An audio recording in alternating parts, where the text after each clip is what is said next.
Good evening, everyone. Good evening, good evening, good evening. Welcome to our Family Togetherness Week. We are so happy that you're here, that you've joined us. We are very excited to share this time together under the theme for today, discussing mental wellness, particularly depression and anxiety. Wherever you are from, we are welcoming you. Wherever you're watching us from, we're welcoming you. Please feel free to welcome each other in the comment section. You can let us know where you're watching from, or one word that you'd use to describe your current state of being. So for me, I'm a little bit tired, but very excited to engage in this conversation this evening and to just have an opportunity to connect with my church family. And everyone that's watching us this evening. So I am tired and excited. Those are my two words that would describe my current state of being. So feel free to express and type in the comment section your current state of being and just greet each other as we welcome you into this space where we'll talk and have a conversation together. We will start with prayer, and then I will introduce you to our facilitators for the conversation this evening, and then we'll get right into it. So let's pray. Heavenly Father, I want to thank you for your watch care over us, for loving us, for being with us, dear God, and for giving us this opportunity we get to have conversations with each other. Lord, before we came into this world, you knew us. You knew the things that will be needed for our wellness. You knew exactly what we will need in order to have a healthy spiritual, physical, emotional life. And so, God, as we pause this evening to talk about the various ways that you have blessed us with the knowledge in knowing what is needed for us to have a strong and healthy emotional well-being. We thank you for the conversations that we will have. We ask you to bless each person that will be engaged and that will listen. We thank you, dear God, for the liberation that you've prepared, the restoration and the edification. In Jesus' name I pray. Amen. All right. So, as I said before, our conversation is going to be centered around mental wellness, particularly discussing depression, anxiety. And we have two facilitators for this conversation, this discussion this evening. We have Winston Jesus, who I will introduce to you. You might know him. He's a part of our KBT family. Winston was born and raised in Brooklyn, New York, and is affectionately known as Kirk to his family and friends for many years. That's all I knew Winston by, was the name Kirk. Winston is a first generation college graduate and holds a bachelor's degree in psychology with a minor in education from Albany University and a master's degree in mental health and wellness from New York University. Winston is a licensed mental health counselor in the state of New York and currently works as an individual and family therapist.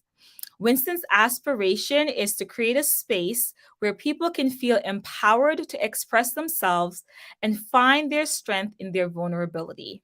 He desires to help guide people to seek the help they need while building their support system so that they may have the opportunity to succeed in every aspect of their lives. Our second facilitator for this afternoon is Dr. Tasha Asuma. Dr. Asuma is a licensed clinical psychologist in both New York State and Virginia. She holds a doctoral degree in clinical forensic psychology and has 2 master's degrees in both counseling psychology and clinical forensic psychology. She is currently a psychologist at the Behavioral Medicine Associates, working with those who are involved in workers' compensation cases or no-fault injury cases. Particularly, she provides care for individuals seeking assistance with managing symptoms of trauma. She is the proud founder of Promoting Optimal Wellness, an organization dedicated to educating the community about how to obtain and maintain mental wellness. And that is why we're here this afternoon, to spread this knowledge, this awareness, and to provide hope for all who will listen, whether it's for yourself or your family member or a loved one. So, Winston and Dr. Suma, take it away.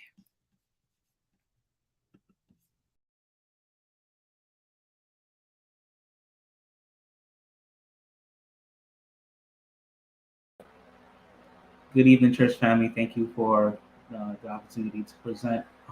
My name is Winston Hosu, and my colleague Dr. Asuma is here to talk about depression, anxiety, and bipolar disorder. So we're going to get started with our slides. So mental health and family. The whole purpose of this presentation is in a hope to start to create an environment of support, not only within our church, but within our families' homes, as well as our communities as well. So our objectives for today's presentation is to review the foundations of anxiety, to review the foundations of depression, um, review the foundations of bipolar disorder. And when I say foundations, I'm talking about the symptoms and signs to look out for. Now, this presentation is in no means enough information or education to allow one family member to diagnose another family member, but it is warning signs and symptoms that may pique your interest, may raise a flag, so that you can seek outside support, such as a therapist or a doctor. And then we're going to learn the difference between relational support as well as outside support. So what does it mean to get support from a loved one or family or friend? And then how can we now seek professional support outside in the community, such as a therapist and so forth. And then, of course, we will have some Q&A session at the end. So please comment with your questions as we go through the slides and presentation. Okay, good evening, everyone. So glad to be with you all. Today, we're going to start with anxiety. Winston, you're going to help me to navigate. I'll just tell you when to advance the slide, okay? So with anxiety, it's important to note that there are a myriad, so various anxiety disorders, but the key components to each of these are excessive fear and or worry. So anxiety disorders are considered fairly common. To be honest, it's the most common mental health concern that there is. And in an article published by the American Psychological Association in 2016, it was estimated that approximately 18% of US adults and 25% of adolescents, so 13 to 18, will experience some form of anxiety disorder throughout their life. So again, we want to take a moment there with that information. Looking at the date, it's dated. It's not the most current information. So we want to keep that in mind. And then also we want to keep in mind that when we're looking at percentages, we have to think about who is giving this information. So even though it's a good amount of information to consider, we have to keep in mind that males tend to present information less often, as well as minorities. So it could be a slight bit skewed. So just keep that in mind when we're thinking about percentages. Also, if we look at the date, if we think about the pandemic that just happened, I'm sure that these numbers are a lot higher these days than in 2016. So just keep that in mind. But good to note that it's a very common concern and disorder. The other thing that I would like to bring attention to is that most people have had times where they're anxious, whether they're giving a presentation, whether they're going to school or starting a new job, becoming new parents, anything of that nature. We've had times where we've been anxious. The main focus of an anxiety disorder, and any disorder really, is the fact that when it becomes unmanageable and it's creating issues in terms of the way that we're functioning in day to day life, that's when it becomes a disorder. So if we can manage the anxiety, not a disorder, it's fine, it's natural, it's normal to have some kind of anxiety in the in the day to day life. But when it becomes unmanageable, that's when it's a concern. Really, anxiety has a function. It helps us to do the things that we want and need to do in life. So if I didn't have any anxiety, even just a little bit, to get me going, then I may not care about putting together a PowerPoint. I may not care about presenting to work on time. But just a little bit of anxiety helps to get me going and propel me to do the things that I need and want to do. When if we think about it like a bell curve, hopefully everybody can see my hands. A little anxiety at the bottom, good, gets us going. But when we start moving up the curve, thank you. When we start moving up the curve and get towards the middle, then that's where things can become problematic. That's when folks may think about things excessively. They may not function the way that they need to. They may have sleeping issues, and I'll get to the symptoms in just a moment. But that's where things become problematic. And then if we go down the side, it can even become to the point where people are just kind of inactive because they are stuck due to the anxiety. So we want to make sure, again, that it's manageable. Today, our focus is going to be generalized anxiety disorder. You can advance the slide. So with generalized anxiety disorder, it's generalized because that means that it's going to cover multiple spaces and places. So this person is not going to just be anxious because they're afraid of dogs, a specific phobia, or they're afraid of heights. It's going to be that they're having these anxiety concerns, whether they're at school, work, etc. So that's why it's a generalized anxiety disorder. There's no specific place or time when they're feeling anxious. It's just kind of across the board. When it comes to this type of anxiety, most people, again, are going to have excessive anxiety and worry. They're going to be restless or feel keyed up often. They're going to feel or be easily fatigued. Because they're keyed up often, there's easy fatigue.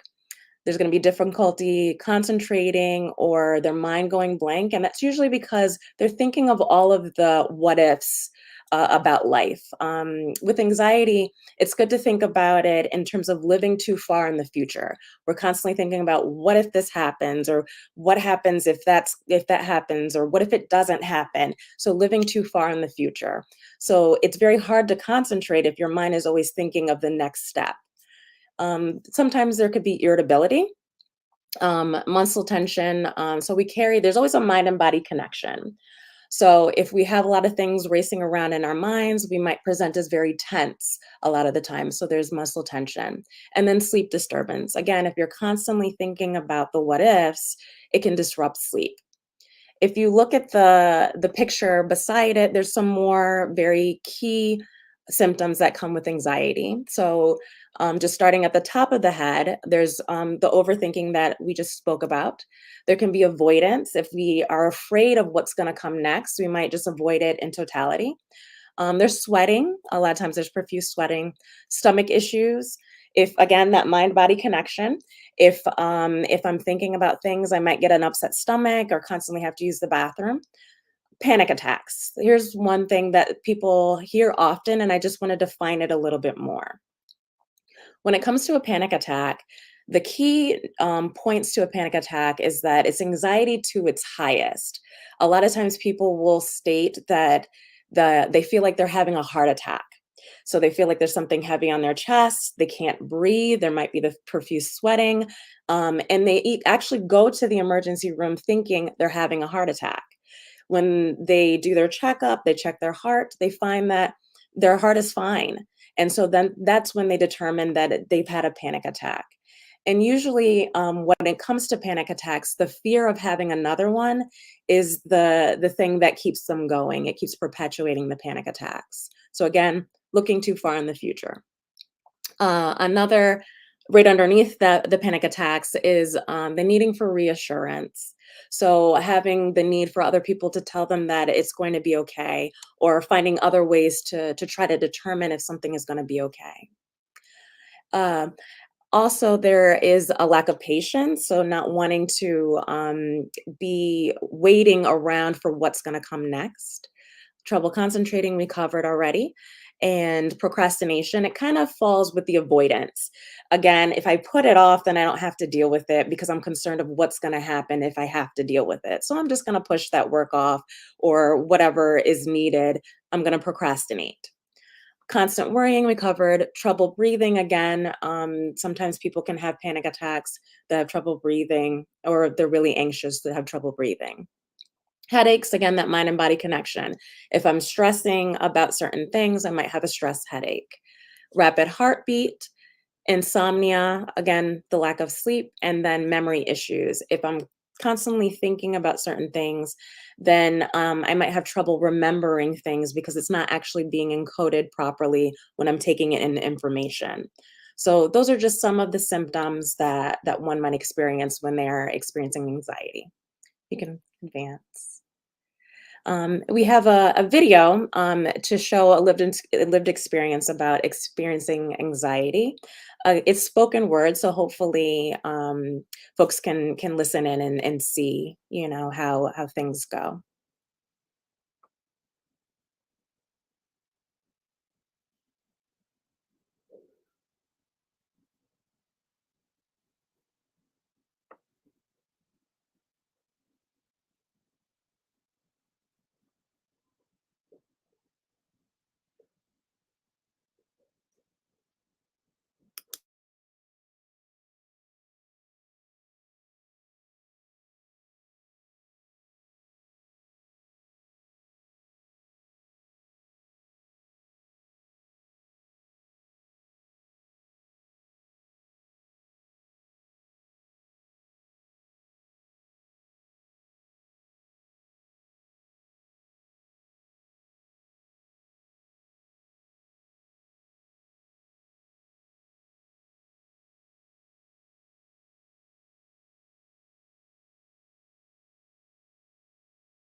If you bear with us just a minute, we're just going to make sure that we can replay it with the sound.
What is it like to live with anxiety? She tells me she's my friend, that she'll be with me to the very end. She's always near and appears quite sincere. Yet she always speaks of the things that I fear, claiming that if I fail, the consequences will be severe. That's when everything spins and the torture begins. She wakes me through the night, making my chest feel bound and tight, robbing me of sleep, sharply interrupting any moments I wish to keep. Her words distress and oppress. My peace is ripped away and replaced with unrest. My confidence is erased. My breath is out of pace. Everything I hope for falls away. My dreams and desires rot and decay. She makes me sharply and painfully aware of every moment and memory of despair. She reminds me that no one cares, that my mind and my body are beyond repair. I'm robbed of rationality. I'm driven by her brutality. She pleads and begs for my attention, yet I know the reality she has constructed is an invention. Even though she tries to get under my skin, she will never win. She is anxiety.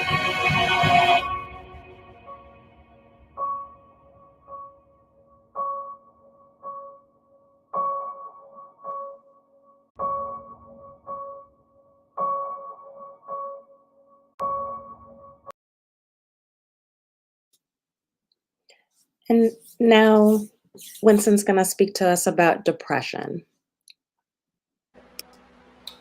Thank you, everyone. Again, sorry for the technical difficulties, but we have finally got it figured out. So, depression, something that is really known in our society. So, in 2020, an estimated 21 million adults in the United States had at least one major depressive episode. This number represented 8.4% of all US adults. Like said before, we have to be mindful of these numbers. For example, these numbers represent a large quantity of females reporting this number, as males have do report is underreported. Um, One of the many things that we face in our society when it comes to the males is that we have a very tough time expressing our emotions. And because of that, to be asked on a survey or to be just be asked by family or friends, we have a very tough time expressing or even identifying how we're feeling. So I just want to keep that in mind as we look at these numbers. The prevalence of adults with major depressive episode was highest among individuals ages 18 to 25. And as with anxiety, there are a myriad of depressive disorders. But for today's presentation, we'll be focused on major depressive disorder, or also known as MDD. So the symptoms of major depressive disorder, again, feelings of sadness, tearfulness, emptiness, or hopelessness, angry outbursts, irritability, frustration, or even over small matters, loss of interest or pleasure in most of all normal activities, such as sex, hobbies, or sports, sleep disturbances, including insomnia or sleeping too much, tiredness and a lack of energy. So even small tasks take an extra effort.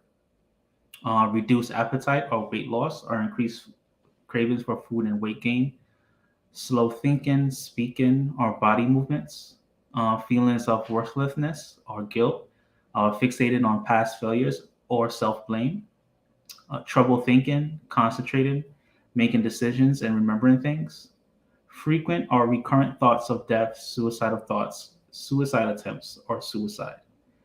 Now, just like before, where we talked about anxiety, we have to recognize that it is okay to feel sad. Just because you feel sad does not mean you are depressed. When we talk about feelings of sadness and emptiness and hopelessness, the DSM-5, which is what doctors and professionals use to diagnose people with a depressive disorder, is a way. It has to be over a prolonged set period of time, and it has to be in a sense that it impacts your ability to function on a day-to-day basis. Now, there are people that can be diagnosed with how they say functional depression. You know, the people that appear to be happy, the people that appear to be successful, but when they get home, they still have these feelings of worthlessness, or feelings of I didn't do enough, or self blame, negative thoughts, and so forth. So just because someone looks happy on the outside does not mean they look depressed, and someone that looks sad on the outside also doesn't mean that they're depressed. So it is a very important that if you're experiencing these symptoms, it's very important to see your primary doctor, and which is something that we will get into later, because these symptoms alone, in an isolated event, such as the passing of a family member, you expect there's some normalcy that you're experiencing some sadness. Now, just because I feel sad for a week or 2 weeks, like who determines, what is depression and what is just normal grief, right? So there's a lot of factors that play when it comes to the diagnosis of major depressive disorder, and we're gonna get into that. So I just want to be sure that just because you may identify yourself in these symptoms doesn't necessarily mean that you're depressed. And at the same time, these are some symptoms to look out for over a prolonged period of time. And at the same time, is it impacting my ability to live from day to day to day? And here is going to be another video, spoken word on the lived experience of depression.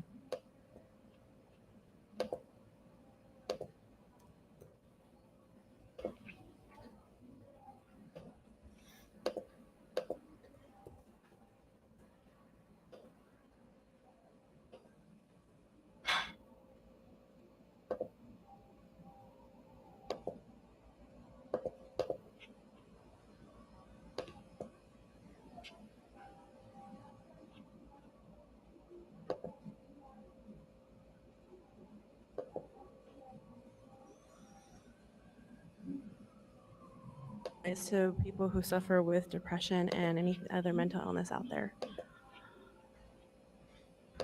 There are moments in life when I'm feeling down. I pretend to smile, but inside I frown. Nobody seems to understand the battles in my head. I have to constantly fight just to get ahead. Some days are very good, other days are full of gloom. Sometimes the bad lasts longer. I feel so full of impending doom. Sometimes life gets so difficult, I just don't want to deal. It's so bad I want to die, just so I couldn't feel. Sure, my life seems so perfect, but then came my inner voice. It tells me I'm so worthless, that I should die like it's my only choice. It took all my strength to finally be free. Sometimes I go back into battle, and now the winner is me. I know times can get so hard. They can be pretty rough, but with much determination, I will win because I'm tough. I refuse to listen to that voice. I will push it with all my might. Now the darkness is going away, and I welcome a shining light. Now I ask of you, please do me a favor. Listen to someone when they cry out. You might just be their lifesaver. Thank you.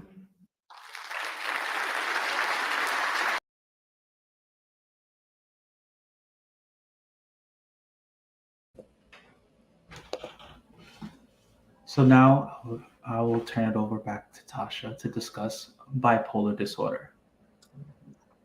Thank you.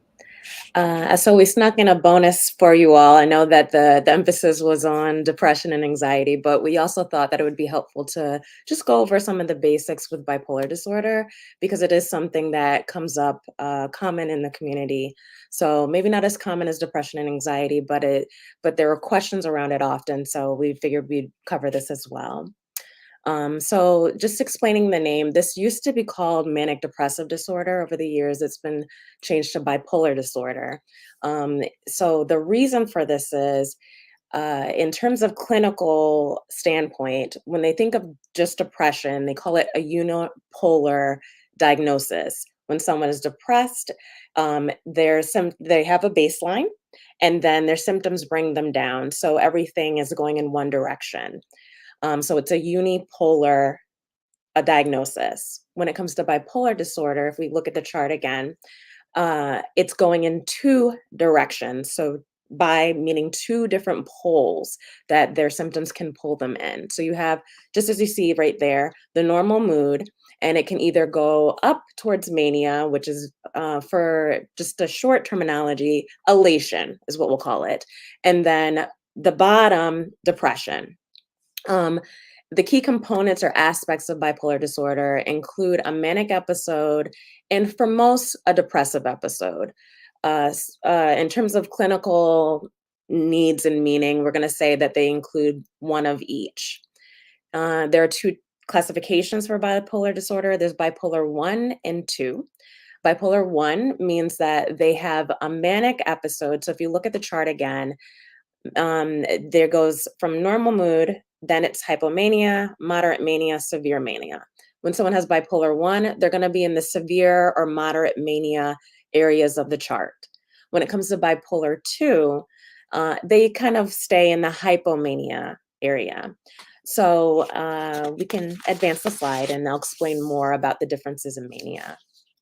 So with a mania, again, I said it's elation. So they're going to have an inflated sense of self-esteem or grandiosity, meaning that they're on top of the world. They think they can handle anything, they can manage everything.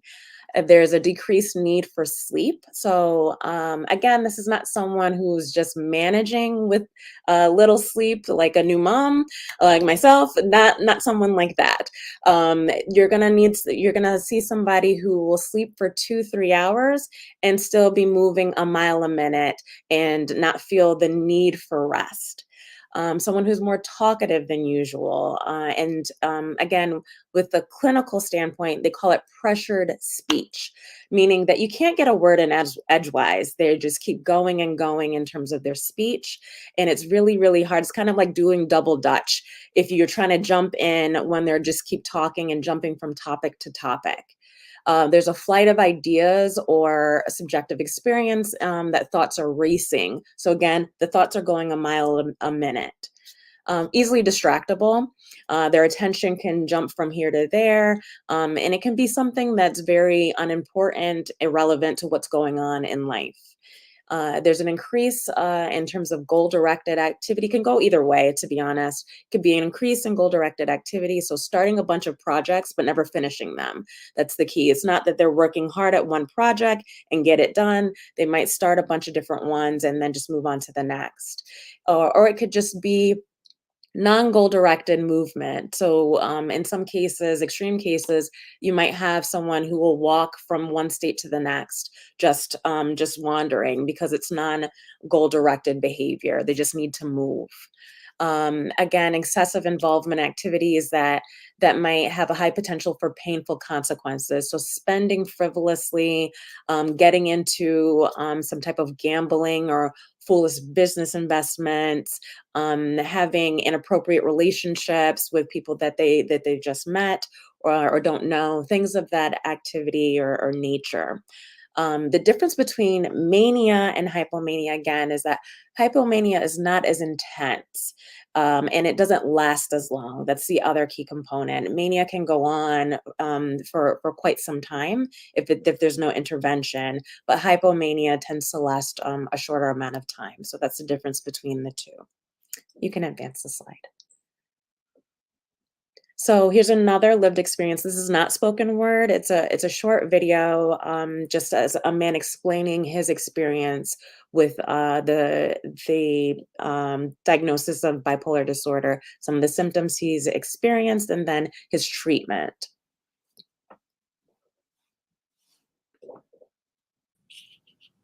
It's hard for me. Whenever I see people who are very ashamed of their suicidal attempts, I don't feel it as a moment of weakness. I don't feel it as I'm not ashamed of it. I didn't feel like I had a choice at the moment. I really didn't.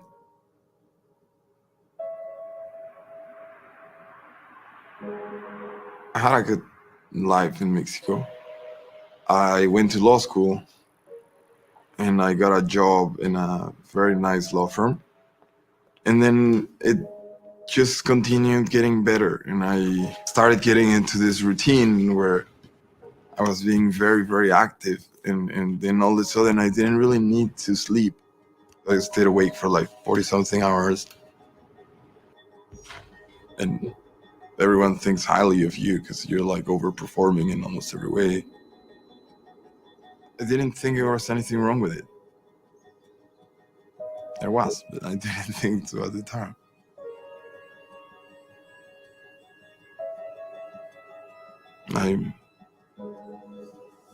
Everything got out of control. It was 9 very fun months. And then the low has been 5 very intense years.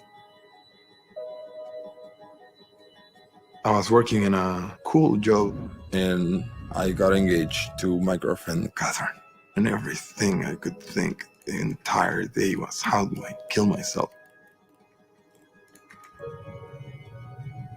And I talked with my best friend, and I said, like, I need to die, I need to do this.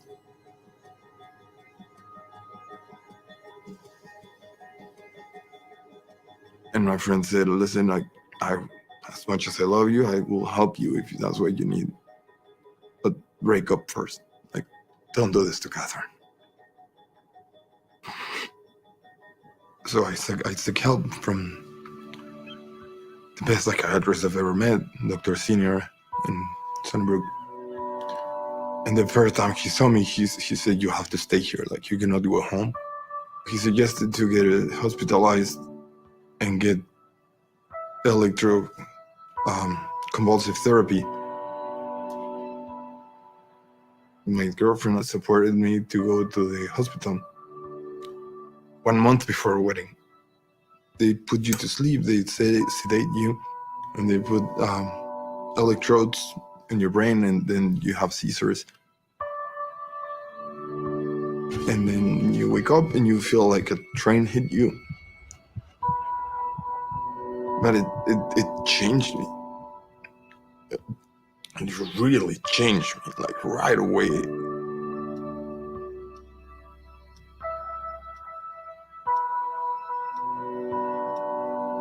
And I left the hospital feeling like a different man, with my medications more under control. And a month later, I got married. And everyone supported me through it. Yeah, a lot of women would not agree to marry you if you don't have a job and you're in the hospital 1 month before your wedding.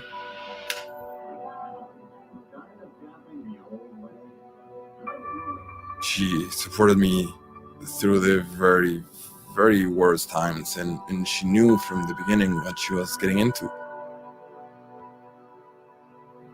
Catherine and my mom have been the most supportive people throughout this entire long process. So they showed me that I could have fun and that I could have order in some kind of routine. And it's nice to have that kind of order. I would never consider to the idea that I did it on my own. No, in their right minds would choose to act this way or to choose to struggle this way. It's not a choice.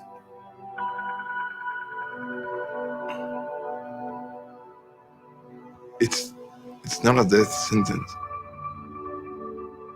It feels like one at times, but it's not a death sentence. It's not our fault.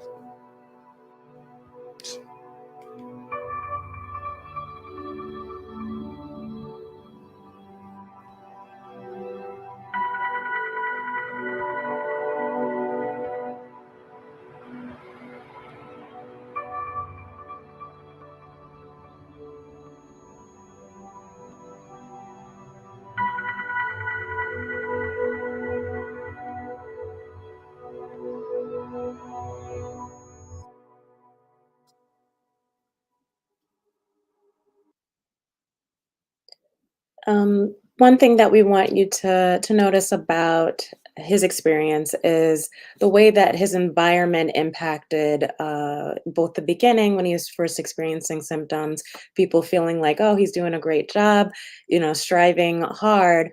They didn't recognize that there was something wrong.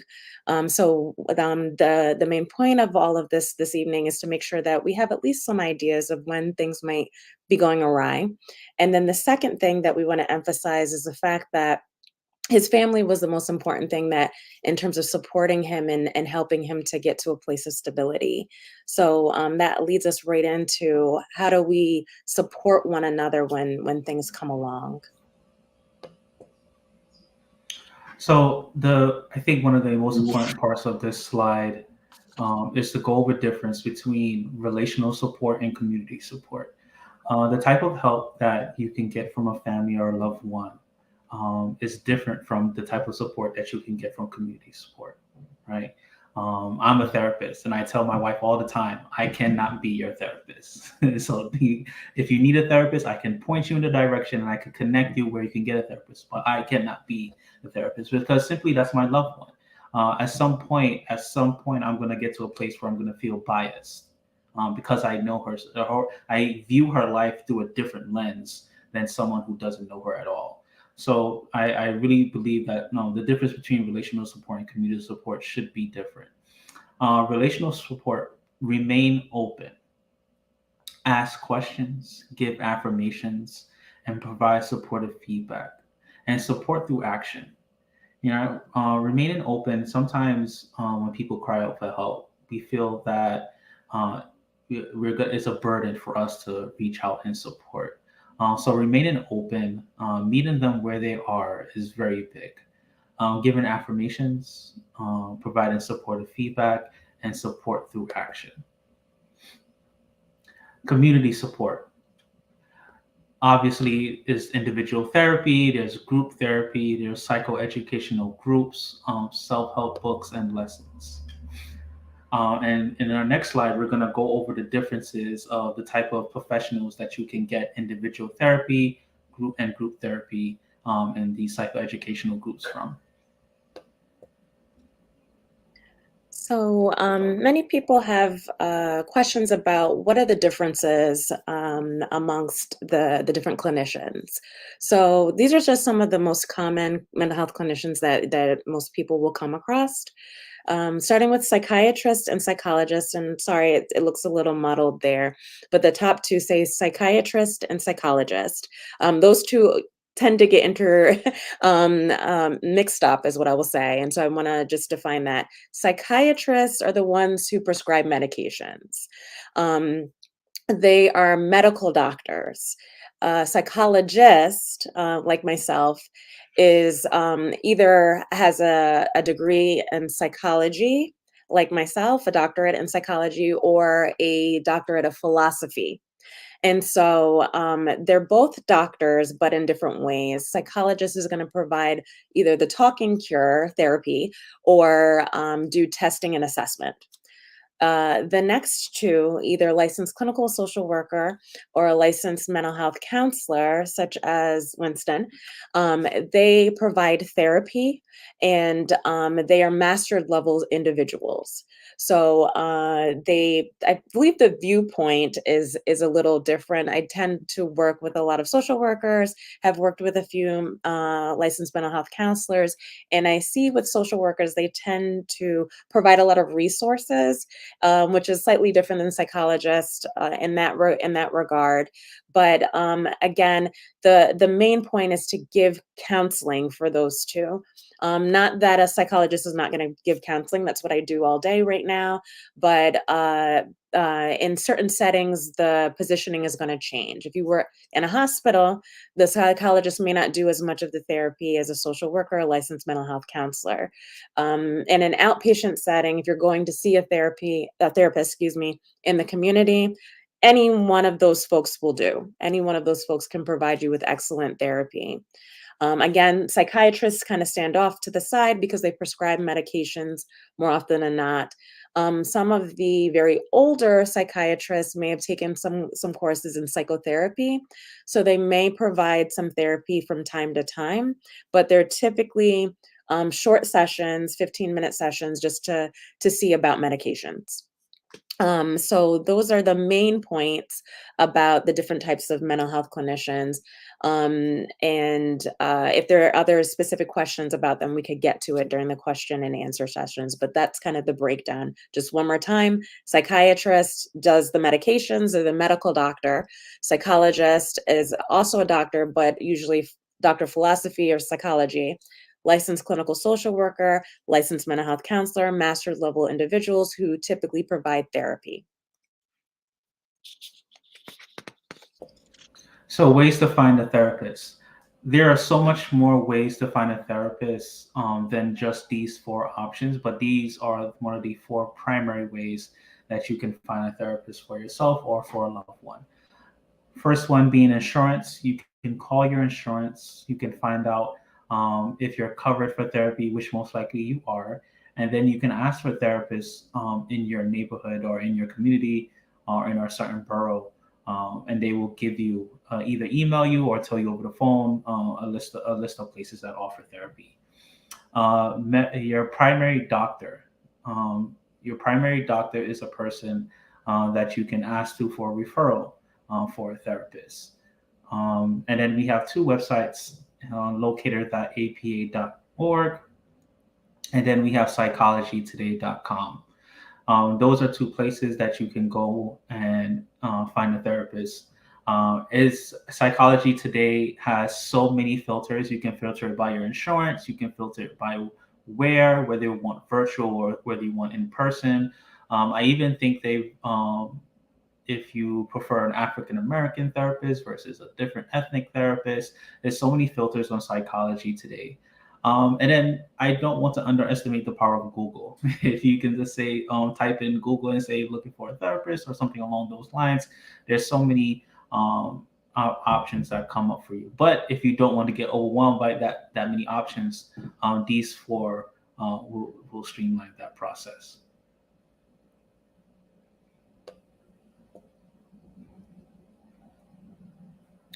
So Q&A.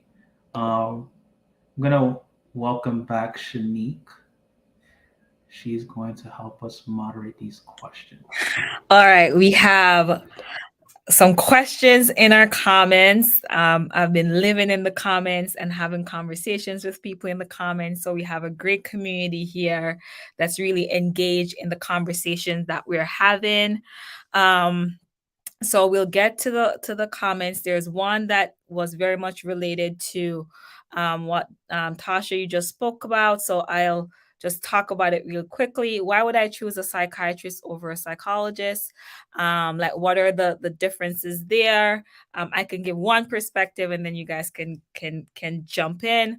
A lot of the assessments that we do, psychologists have been trained to administer those assessments, and oftentimes when you need a particular assessment to come up to try to help figure out, gathering all the information together to paint a picture as to what might be happening with this individual so that we can then provide evidence-based care.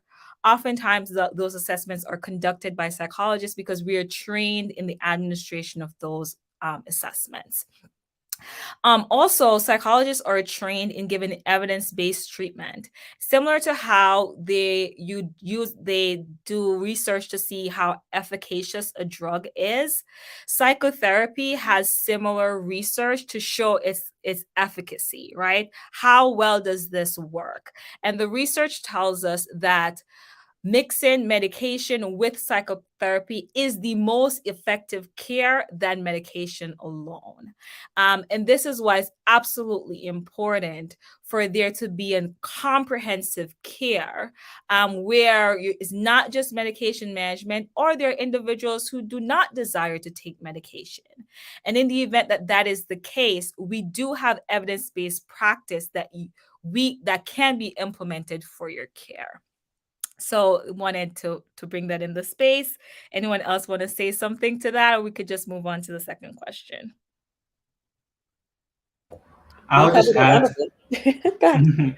and I'll just add, especially when I work with my clients, I make sure to empower my clients to speak up. Not all medications work. Sometimes you have to communicate to your doctor and to the therapist the side effects that you're experiencing, because there are many medications that can, for example, treat anxiety. One medication may work. Everybody's body chemistry, everybody's brain chemistry is different. So one medication that may work for a group of people may not work for you. So it may be a different type of medication. So I just want to, and of course, again, empowering your voice. If something isn't working for you, speak up. Make sure that your therapist and your doctor are in communication with one another. Make sure, because it is your treatment, it is your life. So I just want to make sure that you have a voice in how you are treated and how things are going for you. Great. So one of our community members asked, how do you help someone that has anxiety or depression because of a health condition? I can answer that. So that is typical. That is something that a lot of people go through. You know, if someone were to got into a serious accident and all of a sudden they're not as active as they used to be, they are not connected to the people that they love as they used to be. So as a result, you can experience depression because of that. Um, Therapy is the best way to go because there's a lot of feelings that's starting to get bottled up. There's a big transition in your life. So if you talk, especially if that health condition is chronic or temporary, you may just need therapy temporarily until you get over that health condition and things go back to normal. And if it's permanent, then that person now has to get to a place where they are coming to the realization or reality that this is their life now. So how am I going to function as a human being with this permanent health condition? That's a major change. So that's something that they have to talk through. Sometimes family members won't get it. Sometimes friends won't get it. So therapy is the one of those ways to help that person. That's excellent, excellent. And there's a lot of grief there. When you talk about health condition, the individual is actually grieving what was, life that they once had. And also this feeling as though there's a burden that's now on family members for their care. So there's so many things that are encapsulated in what individual lived experience might be, as a result of the health condition, that can be teased apart and support can be provided through therapy. Okay. So, another question from our community was, why is there a reduced need for sleep during mania? I tried to answer this question quickly, in the chat without getting too deep into the grain of things. But I did provide some understanding about the biology of bipolar disorder, that our brain work on this night light cycle, and that during the day we have neurotransmitters that keeps us up, motivated, active, ready to go, and that those are decreasing as night is coming along to help us to be restful and to sleep in order for the body to recover from the daily activity. And that neurotransmitter balance is dysregulated oftentimes with people who have bipolar disorder, and this is what keeps an individual up and alert and doing these goal-oriented activities without feeling tired. Mhm. So I provide, but if you want to add something, I know I'm doing rapid fire, but I want to get to as many of the questions because our community members were really in the chat, really engaged, and I want to answer all the questions that there are. Okay. All right. The next question is, how do you help someone and yourself who is in denial about their condition? I think this goes back to the importance of remaining open with folks. So let's go with someone else first, and then we'll go to yourself. So if somebody is coming to you and you recognize that there is some concern that they're having, I think that it's important to just provide an open space. Sometimes we don't always need to come with some special answer or anything like that. We just need to listen and provide them safety and security in that ability to listen. It doesn't mean they have to be a clinician or therapist. It just means that you take that opportunity to listen to what they're discussing, and then as time goes on, you might plant seeds about the concerns that you're seeing, because you're a loved one who is worried about how someone is presenting. So that's the first part that I would say about how to help someone who's in denial about their condition. In terms of yourself, we've given you a lot of avenues of how to how to move forward in terms of recognizing kind of different things that are going on.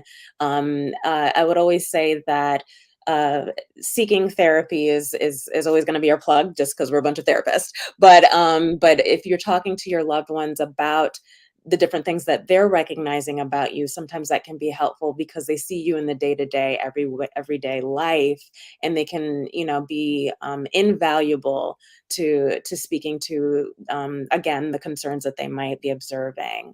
So that's the standpoint that I would have. But either of you want to add to that? Yeah, that I think that sounds and that well encapsulates like some of the thought process that I've had. I did put in the chat on YouTube the link to NAMI. NAMI is National Alliance for Mental Illness. And each state, for the most part, has a chapter. I shared the New York City chapter. This is a opportunity for individuals to like find community and also to educate yourself, educate family members can educate themselves. NAMI has a lot of support groups for various identities, for a Black individual, for a young person, for an older person who is 55. There are courses that's called Family to Family Therapy, where family members who've had loved ones who have a mental illness are actually educating other family members on what that experience has been like for them. A lot of the things are offered virtually and it's all free. And so I'm really encouraging individuals to really check out NAMI. I'll put the link in the chat again, and we'll find ways to disseminate this information so that we as a community can support each other. The take home message here is that you're not alone. You're not in this alone. I'm going to jump to the next question. One of our community members asked, what's the difference in presentation between mania and narcissism? Well, okay. I'm trying to make sure that I'm not going too deep in terms of clinical, presentation, but just briefly, when it comes to mania, again, I think Shanique said it well, that there is a disturbance, I'll call it, a biochemical difference when someone has bipolar disorder. So there is a change that someone is elated, running on fumes to the rest of us, but running constantly when it comes to mania. That again, it's a component of bipolar disorder. When it comes to narcissism is something that we would term a personality disorder. Someone, there is grandiosity. Maybe that's where we're trying to form the connection. But other than that, they're completely different in terms of presentation. In terms of narcissism, that person thinks that they are the best. They don't want to talk to anybody who isn't the best. It's the other thing. They only want the best of the best in terms of relationship, and that they perceive themselves to be top notch. Mania is not exactly like that. They're just high on life is what I'm going to say. In terms of a narcissist, they just kind of look down on everyone else. So I feel like that's the easiest way to separate the two. But either of you want to add to that? And the functionality is key here, right? When an individual has bipolar disorder, there's a decrease in functionality.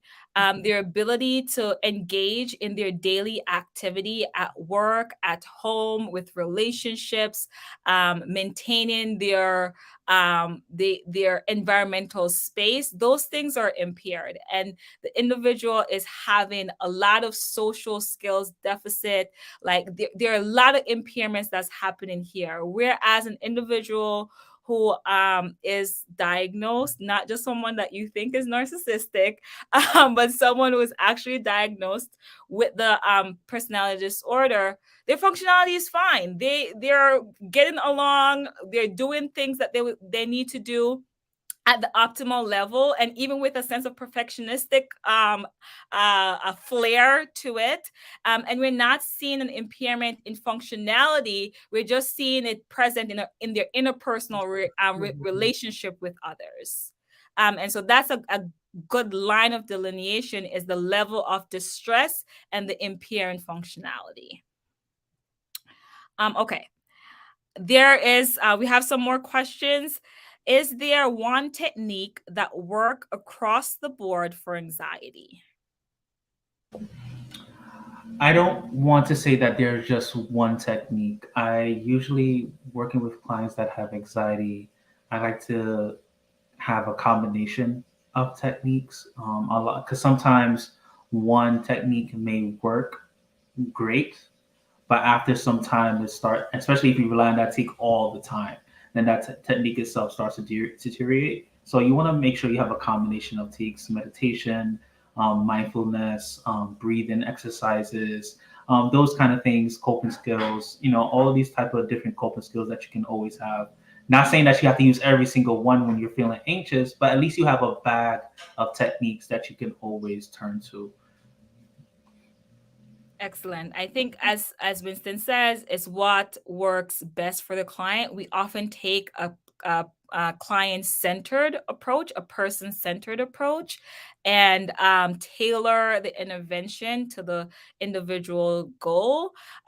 However, in the literature, the gold standard for anxiety is cognitive behavioral therapy for anxiety. It is one of the interventions that we have evidence to support that it decreases distress, and gives coping skills that the individual can use to manage the severity of the experience and the symptoms that they're having. So just to provide you with the education of what's out there in the event you're going into therapy and you want to have a sense of some of the things that you might want to ask your clinician about, so that you know that one of the gold standards that we have for anxiety is cognitive behavioral therapy for anxiety.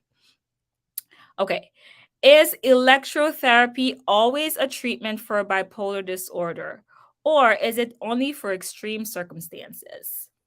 Extreme circumstances, and it's not just for bipolar disorder. Sometimes they use it for depression as well. So usually that's when someone has run the gamut of medications and therapy, and then we go to that because it's really a very old treatment.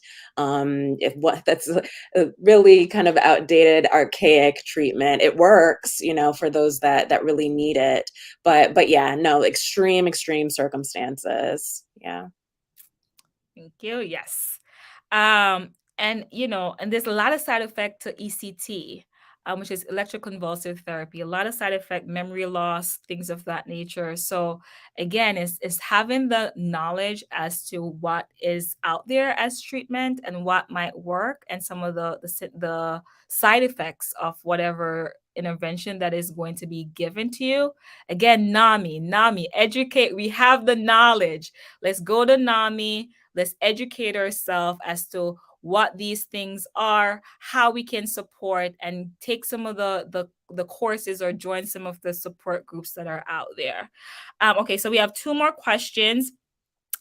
One of our community member asked, how can we support men, women, people of African descent who are against therapy? You want to Yeah, I go? got it. Go So ahead. I always get context, right? I think context is king. With all your understanding, is that how you say it? With all your understanding, get wisdom, right? So when a person is saying that they're against therapy or they're against, what typically pops up in my mind is, so you're saying that you're against expressing yourself, or are you afraid to express yourself? What is the barriers that they are arguing that makes them against therapy? Typically, especially with men in society today, men are trained up telling them not to cry, to be a man's man, and to be tough. And because of that stigma that is placed at a very young age, when they get to an adulthood, and now we're telling them, hey, go to therapy to express your emotions. I think one of the fears, I don't, it's really hard because when I say one of the fears, I don't even think the men themselves are identifying that it's fear in the first place. It's just a simple shutdown of no, I don't express my emotions, or no, I don't talk about how I feel, or I don't know how to express myself. I think men in society have a very difficult time identifying their emotions. Therefore, when they even get to a place of experiencing emotion, is very intense and very powerful, to the point where it could be very fearful. Like I never cried before, so the very first moment that I ever cried, that I'm scared. Like what is this thing coming out of my eyes, kind of thing. So I think for people that are against therapy, I think gathering context, and once you gather context, ask questions, and then in asking your questions, just meet them where they are. Be of a support for them. Let them know it's okay to express themselves, and eventually, baby steps, they'll get to a place where they will see the value in therapy. Excellent. I think in cases like this, family support and family psychoeducation becomes very important, because if the person will not engage in help seeking behavior, then the family becomes that circle of support, and that arming themselves with the information is in the best position to provide that support for their loved one or their family member. Other community in which the person is a part, such as a faith-based communities such as ours, in providing that education to or community members, is also important. I also think it's very important to center the fact that the mental health and the medical profession has done a great disservice to minoritized group that has caused this distrust to be present to begin with. We have done great harm to the community, and as a result, this reluctance or unwillingness to engage is as a result of the harm that was done. So acknowledging that and figuring out ways to break that barrier and providing information in a non-threatening way is also going to be important to engage the individual, and to also address some of the cultural barriers that might be there as well when it comes on to therapy. Okay, another question we have from our community member is, how do you know if a therapist is the right therapist for you? Honestly, the first thing that comes to mind is the ability to feel comfortable and open. One thing that I failed to touch on when I went over the different types of clinicians is that when you're seeking a therapist, sometimes it can take time, or different opportunities that the first person you meet may not be a good fit, just to be honest. Just like finding a doctor of any sort, you might want to search around before just settling with whoever is the first name that comes across. So I always encourage folks that when you're seeking a therapist, give it at least 3 sessions. If you have that ability, give it at least 3 sessions. Make sure that it's not a fluke on the first one, or something, it just wasn't a good fit. Something was going awry that day. So give it 3 sessions. If you feel like the person that you're comfortable with the person, that you can express yourself freely, that they're listening, not just hearing you talk, but they're listening to you, then I would say that you have a good fit and you can go from there. It's always good to also bring to the table what it is that you want to work on. Different therapists work in different ways. We kind of touched upon the fact that therapists have different, what they call theoretical orientations. What does that mean? It means the different ways that they do therapy. So you might go to someone who doesn't do a lot of talking, but a lot of listening. You might go to someone who, again, we talked about CBT, cognitive behavioral therapy. That means that we're going to be looking at the way you think, how it impacts your behavior and your emotions, and trying to give practical ways to deal with any symptoms that you're having. Involving those three, involving your thoughts, your behaviors, and then your emotions. So there's different ways that therapists operate. So it's another another important reason to try different folks before settling on someone. But again, if you feel open to talk with them, you feel like they're listening to you, that you can do good work, then by all means carry on. But my only plug is to give it at least a few sessions before you decide that the person is not for you. And I just want to add one thing. It's very important that, again, if it's possible for you to give it at least 3 sessions, because there's a difference between not feeling comfortable and then not feeling comfortable because you're being challenged. Mhm. Because when you're growing, when you're making growth in your thoughts, your feelings, and behavior, it's going to feel uncomfortable when someone is telling you that you need to try something new or do something different. Go forgive the other person. It's going to feel uncomfortable. So if you're like, oh, you're telling me to go forgive, that makes me feel uncomfortable, so you're not the right therapist for me. Like, no, uncomfortable as in they're not listening to you. They don't, not taking the time to understand you, where you're coming from. So there's a difference between the two. So making sure that is not, is when you're thinking about if it's a good fit, is it because I don't like the way I'm being challenged so that I can actually grow and change? Or is it simply because this therapist is not listening to me and I can't truly be myself in my sessions? Great. We have another question. Can I be cured of depression or anxiety? I would say it can be managed. That's the take that I have on it as a clinician, but I'm gonna say that clinicians, are gonna vary on their standpoints. I would say that it can be managed. It's not something that you want to take lightly. That if somebody truly has a diagnosis of depression or anxiety, you want to make sure that you're monitoring it throughout your life, making sure that you're doing the things that are going to help you to be as productive managing these symptoms, that it's not something you want it to fall to the wayside. So that's what I would say about it. I would use the language, it can be managed, if you truly have a diagnosis of major depressive disorder or an anxiety disorder. Okay, great. That was our final question. I just want to share just a minute. I've been talking about NAMI, NAMI, NAMI. I referenced it at several points. So I just want you to see exactly what the website looks like. It's National Alliance on Mental Illness. This is the New York City chapter. When you navigate to the website, you will find if you're a family member or a friend, and you can click on that. You will see all the resources that's there, a helpline, support groups, classes that can be taken. In the support groups section, you will have a variety of over 40 support groups that's actually there, and it tells you the time that it runs based on any lived experience that you're having.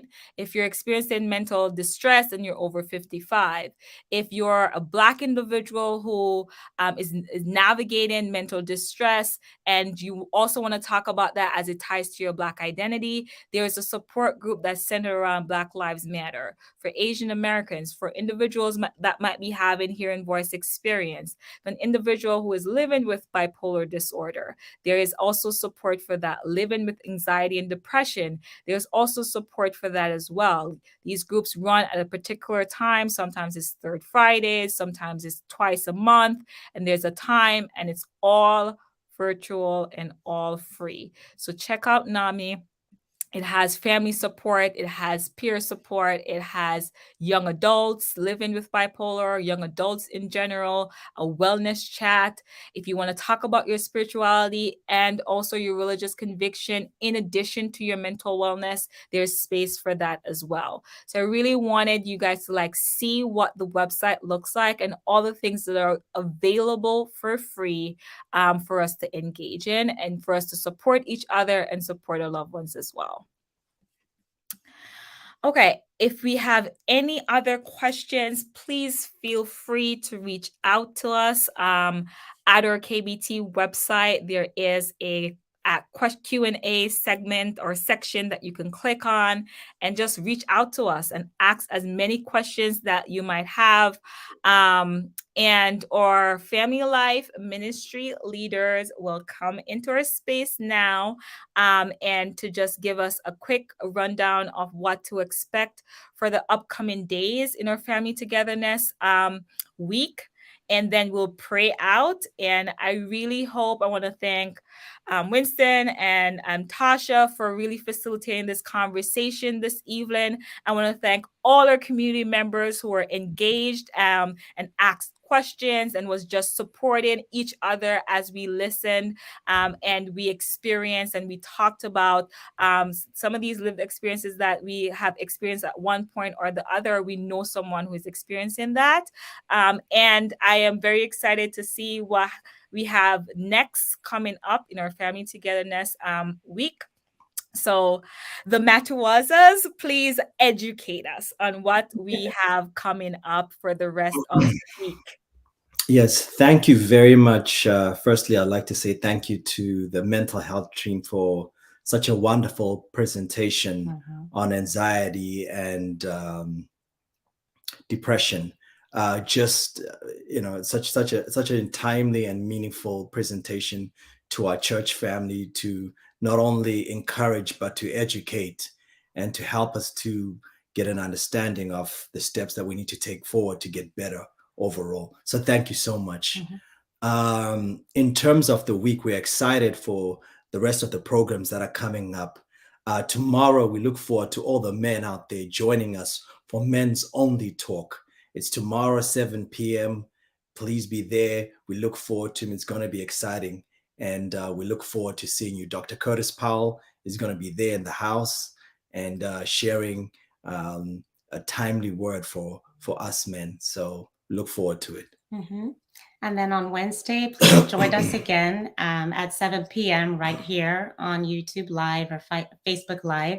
The topic will be Living My Best Single Life, and that will be presented by Dr. Henry. We look forward to that as well. And on Thursday, we'll have our final online session, Parenting Today by Dr. Brathwaite. It's going to be a great talk, guys. Please come out 7 p.m. right here on YouTube Live or Facebook Live. Once again, family, we thank you so much for joining us, and we look forward to your continued participation. Have a lovely evening. Thank you.